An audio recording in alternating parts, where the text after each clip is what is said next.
So here we go, Nat James. Take it away, mate.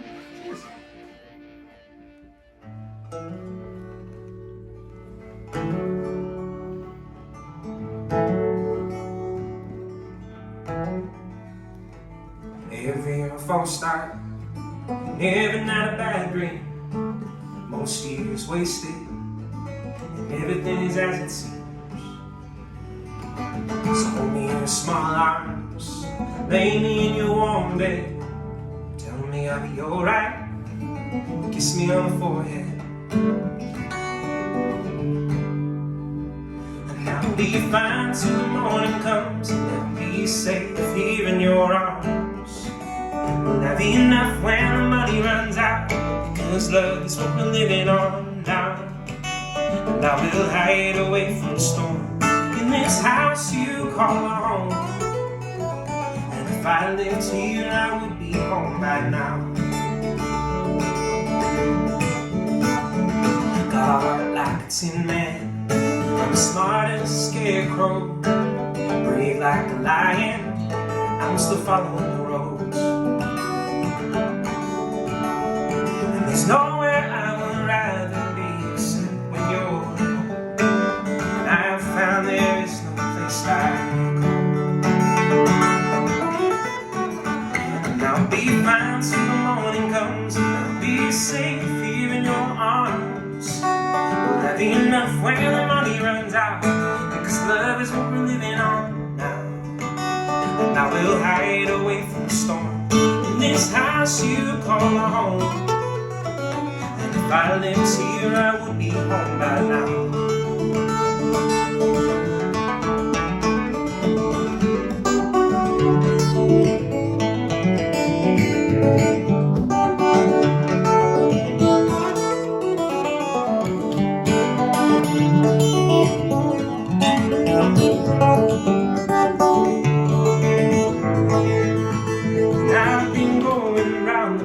I'm hoping you are where it ends. Cause if I lived here, I would be home by now.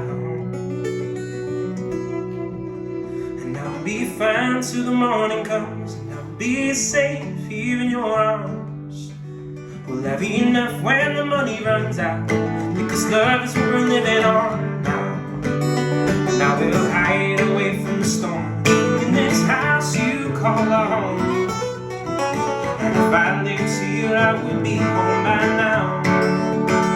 I'll be fine till the morning comes, I'll be safe here in your arms. Will that be enough when the money runs out? Because love is what we're living on now. And I will hide away from the storm in this house you call home. And if I lived here, I would be home by now. If I lived here, I would be home by now.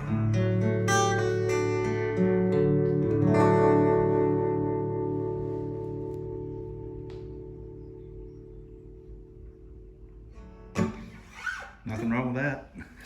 So what's that song called? It's called Home by Now. Lovely, beautiful song. So yeah, the Flint. This is my main board, built by Salvage Customs in the US. I don't know if they're still building pedal boards, but I know you can buy like gun cases from them still. Oh wow! I think they've pivoted rather drastically on what they do. So they build gun cases. Well, it is the US, you know. Yeah. And so first the chain, polytune, does the tuning thing. Yep. After that, we have this thing called the Plus pedal by Game Changer Audio. Yep. Which is basically a big piano sustain. Yep.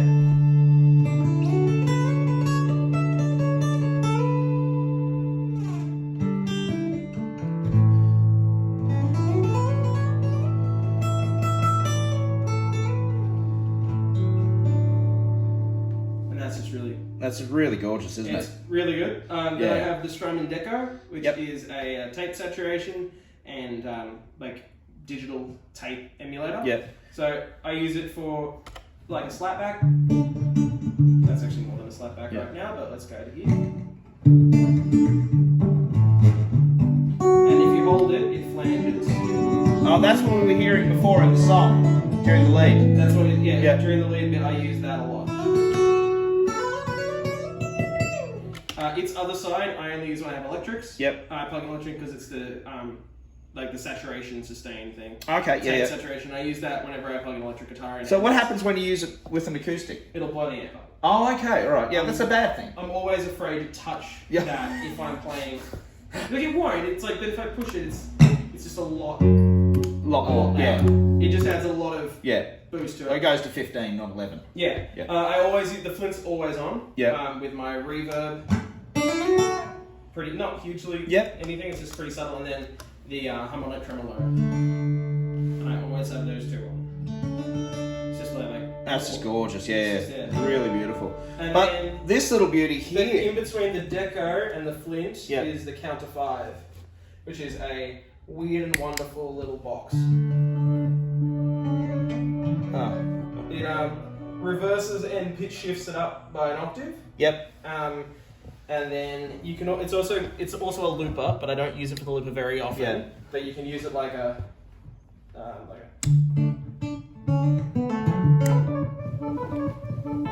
And it builds like. It can be useful. Like I've done things with it. Yeah.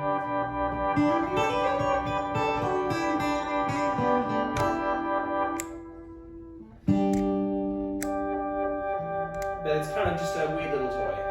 That's awesome. Oh, fantastic.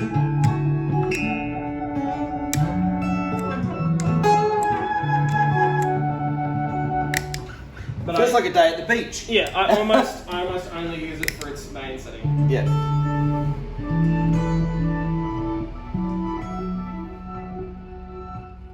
Just stunning. Yeah. Stunning. And then it's the board. And who's that made by again? It's made by a guy in Montreal, and it's by a company called Montreal Assembly. Yep. And yeah, it's a guy called Scott Monk made it. I bought it quite a long time back when you had to like email him personally and have a chat about getting one. And now they're really, really popular now. It's a very... It is good. It is really, really, really lovely. It's a super cool pedal. Yeah. Yeah. I remember that. This is the pedal that I remember when I saw you about a year and a half ago when I first met you and you had the board. And this is the pedal that really blew me away. I thought that was really quite incredible. But yeah, it's a really good one. I'm probably going to be upgrading that pedal for a Chase Bliss blooper, which will do a lot of the stuff it does, but also be a very standard looper. Okay, I would like to have back on my board because I took my loop pedal off the board about a year and a half ago. Yeah. Because I felt like I was relying on a loop pedal. Oh, okay. Way too much. Well, just listening to you then, it really sounded very full. Now let's have a look at the guitars. What have we got? This is a Gretsch a Rancher White Penguin. Okay. It's a new Gretsch made in Indonesia, I think. Yeah. Yeah. It's a cheapie, but I have the Falcon as well, like the big body. This is the Fishman. Okay, so this is the same preamp we've got on our Faith guitars. Yeah, it's a good... So, except yours is labelled Gretsch. Yeah. That's awesome. It's just, I love the sound hole. Yeah. Only issue is I don't know if they make one, but they told me they don't make a sound hole cover for this size. Oh, okay. Just stop feedback. I've got sound hole covers for this shape, but in the Dreadnought. I have one for the Dreadnought because I have a few Gretsch. Yeah. Electric acoustics. I've got one in my Dreadnought, one in my Jumbo, and they're the same shape, but this is slightly smaller and does not fit the other one, which is quite annoying. All right. Well, look, let's have a chat about let's have a chat about you, really, just about what's been going on and sit down, put the camera in. Why not? Nat James. We're sitting here with Nat James at Birdwood Guitars, and what I should say is welcome to the Birdwood Guitars show. Thanks for coming, man. No worries. It's awesome. It's really, really great to see you. I saw Nat probably about a year and a half to 2 years ago when we opened the shop. You probably popped in about maybe 3 months after we opened, and I can't remember why, but you had your pedal board with you. It used to barely leave my car. When I was gigging full time, it just lived in my car. Yeah. And so I probably saw something that I wanted. Oh, you had a weird cornet amplifier that I was like, I like. That's right. And I wanted to use my pedals with it and give it a try. Yeah, when we opened in here, we started off with I think we have 4 or 5 little Japanese solid state coronets or different brands, Tesco's and things like that, and they was just we sold out so good. And I kick myself now because you kind of think, okay, well they went to good homes and everything like that, but now when you try and find prices for them nowadays, it's like, crikey, it's They're asking a lot. Oh yeah, they sure are. But so you were living in Sydney. Yeah, I was living in Sydney. And full-time musician. I was doing about 5 gigs a week. Okay. Yeah. And then tell us your story, man. What's happened? Recently, well, the whole COVID thing happened. Yeah. And it's not that gigs aren't back. Gigs are definitely happening again. Sweet. But not enough to have as a full-time income. Yeah. Like what I was doing before the 5 gigs, I was able to have like a regular income. Yeah. But when they're down to 1 or 2 gigs a week, which they probably, like if I was pushing, I could probably get 2 or 3. Yeah. Yeah. But I don't really want to be pushing myself that hard and still struggling. Yeah. For sure. And I think I'm just leaving it for a bit. Yeah. I will get back to it. It's not like I'm leaving music. No, but of I'm course. just I'm not gigging at the moment because I'm now just not. I moved up the mountains because I couldn't afford to keep paying rent. Yeah. We've seen so many people are in the same boat. Yeah, definitely. Local bands who were performing 2 or 3 times, up to 4 times a month. All of a sudden, it's just it did stop. We know it did stop. And it's happened all around the world. It's whether it's here in Australia or in the US or UK or wherever. It's we're all going. Everyone's kind of going through their own thing, but what's really awesome to see is that you've got this amazing talent. I always just thought, what a great voice you have. Where with your original songs, you obviously do you focus during your live set on mostly original material? Basically, on the original, really. Wow, fantastic! That's my main thing. So what's your process? Writing wise? Yeah. I stick almost to a fault to the. I think it's the guy's Pat Patterson from Berkeley School of Music.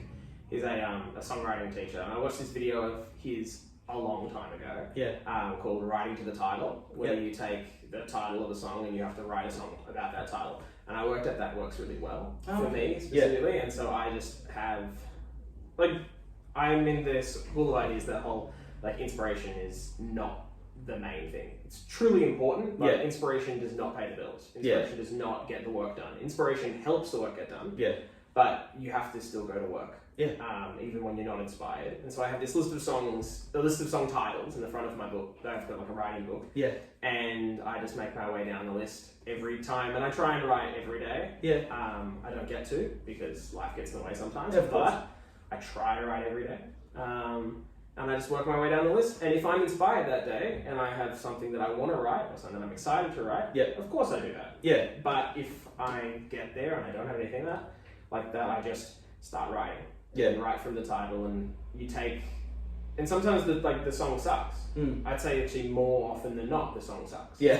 It's just how it has to be. Not how it has to be, but the songs suck and it gets it out. It gets it through that and you get to the next title. Sometimes I think to myself, I could do that title better. I could write a better song, and so I take that title and I write a completely different song with the same title. Yep.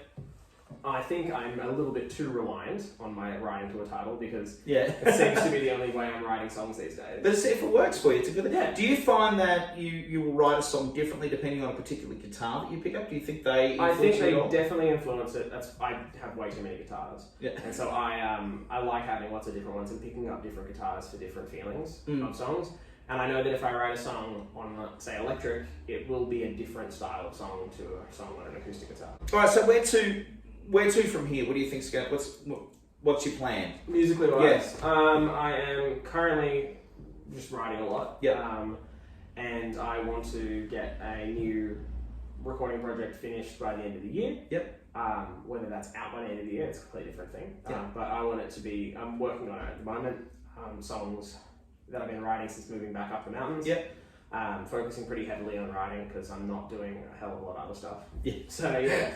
But I think that I've just about come to the end of the writing process, and I need to really start getting my head down and record it. With the places that you were playing in the city, where were some of the places that you really enjoyed playing? Oh, I really liked playing. Botany View in Newtown. I really liked Botany View. I used to play there quite a bit. That was a fun venue. But it's mainly, I wasn't really playing the kind of gigs I wanted to be playing. I was doing a lot of these background music spots, like during restaurants. So like I play RSL clubs, I'd play a lot of those style of places. Yeah. And I was just doing background music. It wasn't like I was on the stage. Yeah. And I would like to move after this period of downtime to fewer but better gigs. Okay. So doing like that once or twice a month maybe, but they're actually good gigs that I have people that are interested in coming to see instead of my regular one that is just like, hey, I'm playing in this restaurant, come and have some dinner and hear me play music. Yeah. It's hard to tell your mates to come and see that gig. Yeah, yeah. Especially when they're slam dancing in the front. You know, people try to have their, it's eat a hard. chop. Yes. I'm in a special situation there because I'm doing all original music. Yeah. But that also can be against me because they don't remember any of the songs. Yeah. They don't think it's, oh yeah, he played that. Yeah. Play K-San! You know, I get that. I get that. Yeah. I say, I'm sorry, I'm not going to be playing that tonight. I hope that is alright. The guy tomorrow can do that for you. But look, you know, and this is the thing. It's original music. It's happening. Like we used to complain and whinge and whine when I was in my 20s and 30s. Oh, that's all. No one's playing original music nowadays. And now, especially up here in the mountains and here in Sydney, there's so many amazingly talented people. You know, I'm so glad you could come in today and have a chat with us. Happy to be here. And thank you for telling us your story about what's been going on. And I think we'd love to hear a song from you on the coda on the way out. Let's do it. Awesome. Can do. Thank you. This song is called Untested. And it's as I was saying, I've been doing a writing project when I've been up here in the mountains, and it's kind of all about where I'm at the moment. And this is a song I wrote up here. I've moved back into the house I grew up in, so the place that my dad lives, and it is an interesting feeling to be back in a place that you used to know, and been gone for 10 years and back in this house, and it's pretty different. But they've done a lot of renovations and stuff, but it's still the same house. And I'm up there with my girlfriend, and I'm not a very spiritual person in any means. She is a very spiritual person, about energy and feeling things. And she came in and she's like, this place there is something in this house. And I'm like, no, there's not. There's nothing in this house. And she's like, no, but there's definitely something here. Has anyone died in this house? Oh. And I said, okay, let me think about this. All right, so the people who owned it before us, they built the place. They're both still alive. Their kids, I don't know if they're still alive, I'm assuming. It's nothing bad has happened here. And she's like, okay, there's got to be something wrong. And then it all happened one night when I was chatting with my dad, and my dad was talking about my mum. And he was like, and it was really bad because my mum passed away when I was 13. Yeah. And she did. She passed away in the house. Oh. And and my girlfriend was like, see, I did feel something. And then I win. I just hadn't. And she was like, why didn't you tell me this? I'm like, I guess blocked it out. Yeah. Like I hadn't thought about it. And so this song's called Untested, and it's about that.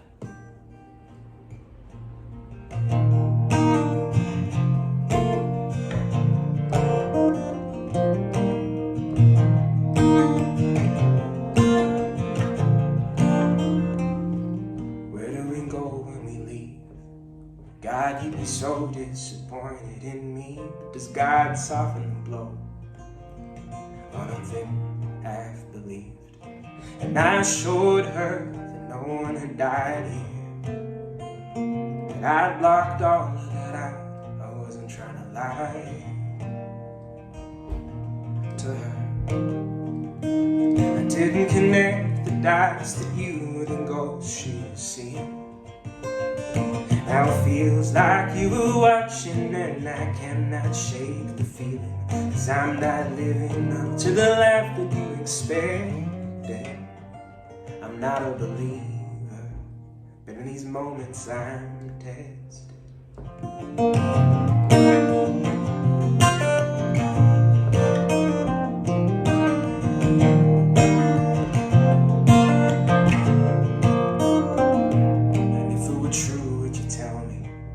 Slowly losing your memory, and in truth I lack the faith that she says she can feel you in this space. And this guilt that I'm feeling Sends on a life that I feel wasted. And if you were here, it's something you wouldn't have let me get away with. I didn't connect the dots that you were the ghost she was seeing. Now it feels like you were watching and I cannot shake the feeling. 'Cause I'm not living up to the life that you expected. I'm not a believer, but in these moments I'm tested. I'm not a believer, but in these moments I'm tested.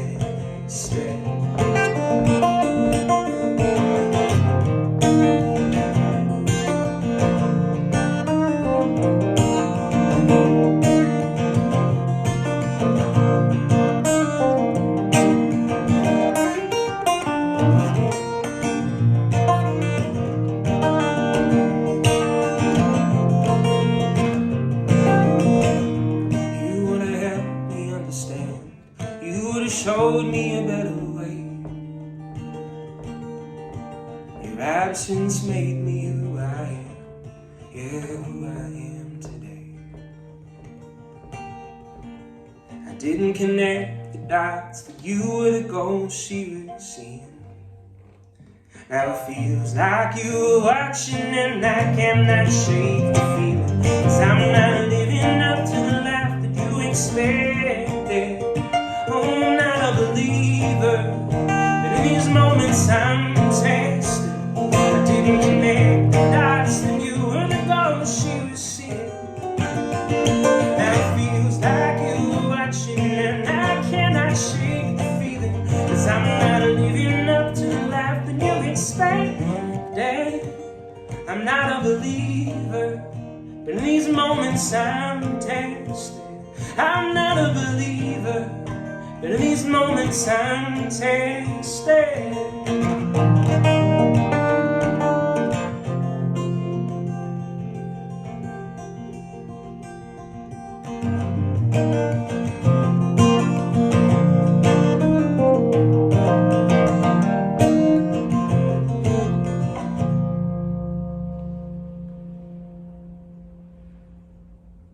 Oh, thanks, man. That was beautiful. No worries. Awesome song. Now, if people are interested in what you're doing, what's the best way for people to follow you or get in contact with you or hear your music? Hear my music is Spotify, just searching Nat James. Yep. I've got 1 album and 2 EPs, and I've taken them down for the non-holiday times, but I have Christmas stuff that reappears every Christmas. Yeah. I mostly just don't want people to, when they first find me, to find my Christmas stuff. Oh, okay, yeah. But there'll be a new Christmas album this Christmas. Oh, sweet. Every year I've done 4 Christmas albums in a row. Oh, so, wow.